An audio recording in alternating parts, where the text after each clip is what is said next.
Well, to speak more on the development, Ufeli, legal expert and social commentator, joins me now. Thank you very much for joining us. Now, what do you make of the proposed bill on rotation of power among 6 geopolitical zones of the country? Will this improve Nigeria's political climate? Well, democracy is a social experiment.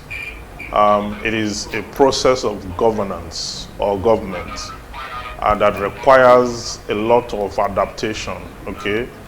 The democratic disposition and the way democracy is practiced from ancient Greece, where it was propounded, is not how it is practiced today, because there have been a lot of modifications ranging from different environments.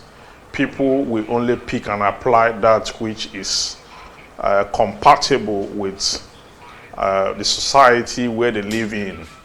Generally speaking, democracy has been defined as government of the people, by the people, and for the people. It's about the people, but in as much as it's about the people, it requires, a lot of adaptations.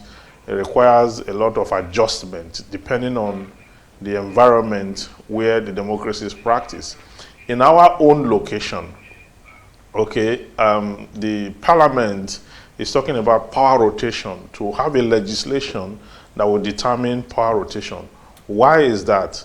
It is because the respective political parties who already have zoning in their constitution only this year jettison those provisions that they have in their party constitution.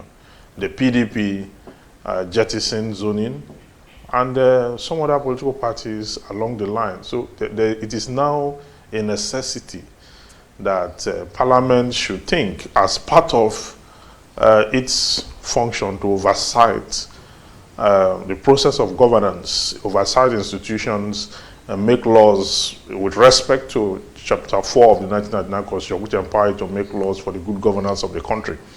Now, it's going to be a good experiment, because if we now have a unifying law that now determines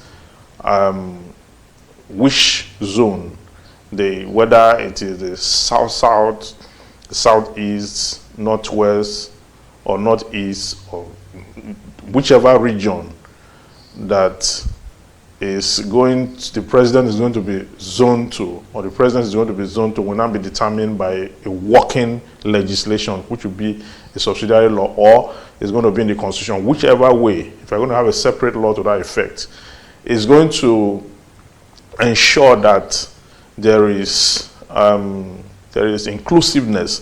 Because if you look at the constitution in section 13, Section 14, subsection 13, it talks about the provisions of federal character, that appointment must be inclusive in all areas of the country, that people should be extracted from all areas of the country.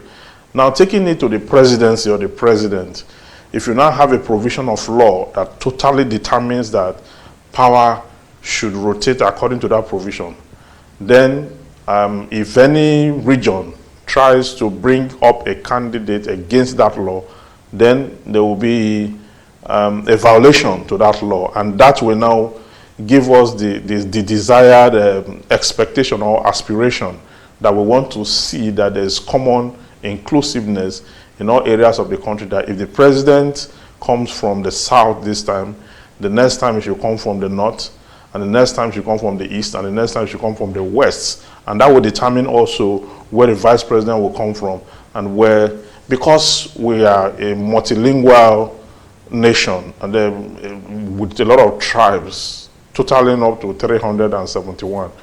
So there is a need to have that in our laws. There are people who argue that no, competency should override that, but you can see, every area of this country we have competent people. So if that is true, that means the law is a veritable, it's going to be a veritable source of conflict resolution as regards where the president should come from. Well, indeed, Ufeli, legal expert, thank you very much for your time and your contribution.